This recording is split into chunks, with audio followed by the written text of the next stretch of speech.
It's not because foreign equals evil, but because scale alters form. You can have a small number integrating into a higher order, but a large number reconstitutes the order. So, that's xenophobic. You're Islamophobic. No, phobia, irrational fear, is disgust. It's an instinctive repulsion as a response to a formlessness, vulgarity, and degeneration.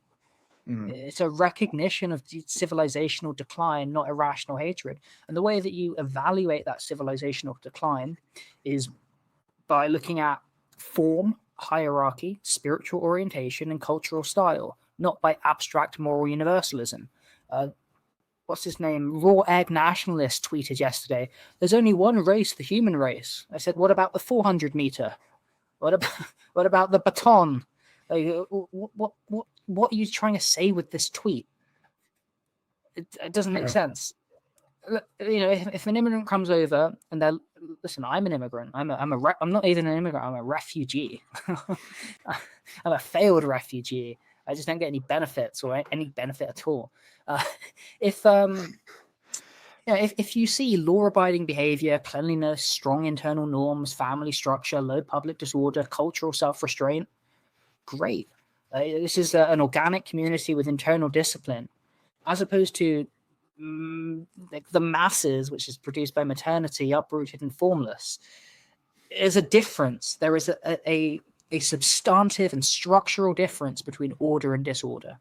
And that is what civilizational voluntarism is all about. It is taking anarcho-capitalism, which has a lot of theory in books and here, it's all over, but it's also kind of agnostic to some of these questions.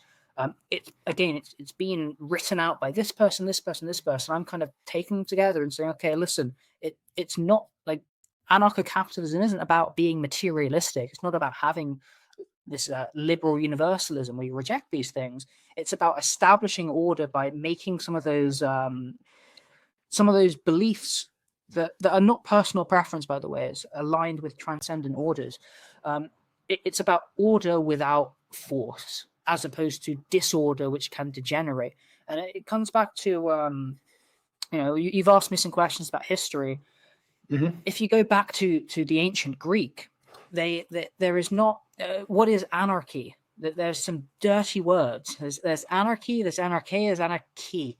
There's three different. There's an absence of order. There's an absence of rulers, and then there's mob rule. I think those are the three, and they're substantially different because you have virtue and order and hierarchy embedded in the Greek words themselves, whereas we don't have that now. Maybe as a deliberate thing. So the point is that in-group preference is structural. It's not pathological. If you have shared norms, a shared civilizational grammar, predictable conduct, organic loyalty, attachment to your own civilizational lineage, that is virtuous. And liberal ideology demands its negation, whereas traditional order has always preserved it.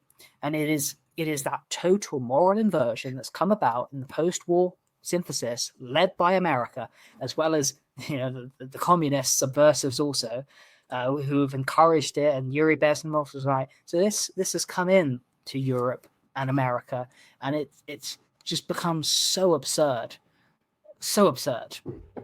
It's created lots of problems. So the thing is like what I'm noticing, like in the European Union now, I don't know if it's the entire European Union, but it's from what I'm seeing perspective here in Georgia, is that they're starting to mitigate immigration now. I know Poland is one of the forefront on this, but I'm starting to see it here where they're starting to try to prevent people from coming in from certain countries.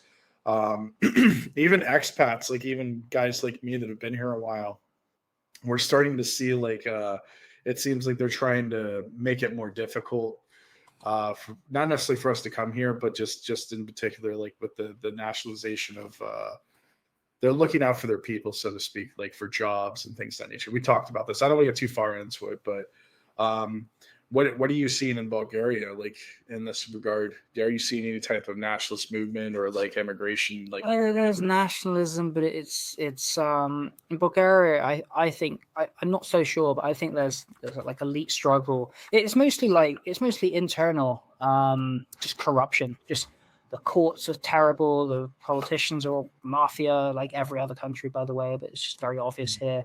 They're like, "Oh, we're going to raise your taxes," and everyone's like, "Come on, no, don't do that," because it's just such an obvious grift.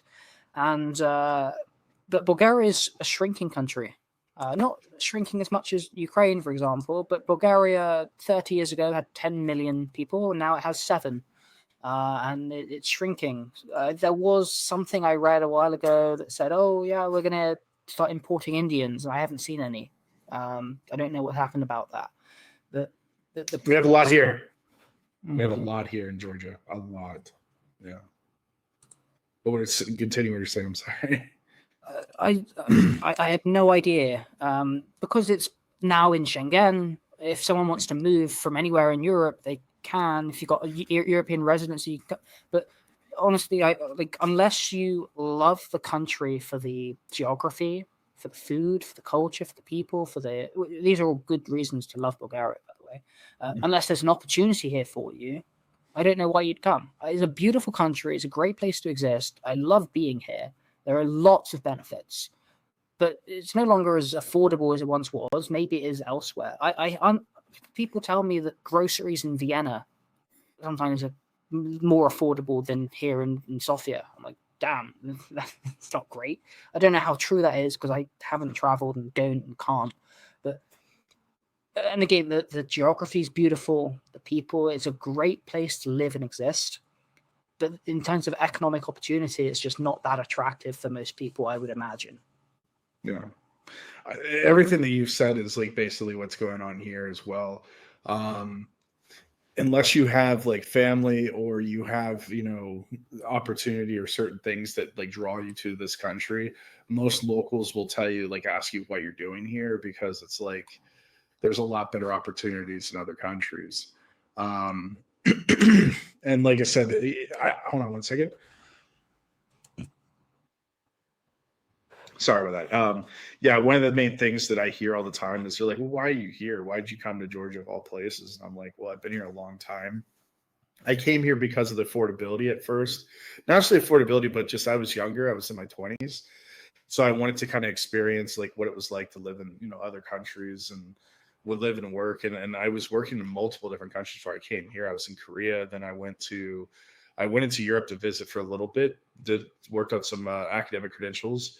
And I went to Saudi Arabia, worked for a little bit, and then like the opportunity to come to Georgia, fell in my lap. So I came here and I stayed for a little bit. I went to Turkey, went back to the United States, came back, and basically went back from Saudi Arabia to the United States to Georgia. And I saw the progression over time from a post-Soviet country through Rose Revolution, through the '08 conflict, and then the building and infrastructure. And it's very modernized now compared to when I first got here. But a lot of people that I saw recently on like influencers talking about it, they were like, oh yeah, it's cheap and all this stuff. And I'm like, yeah, it's not cheap, bro.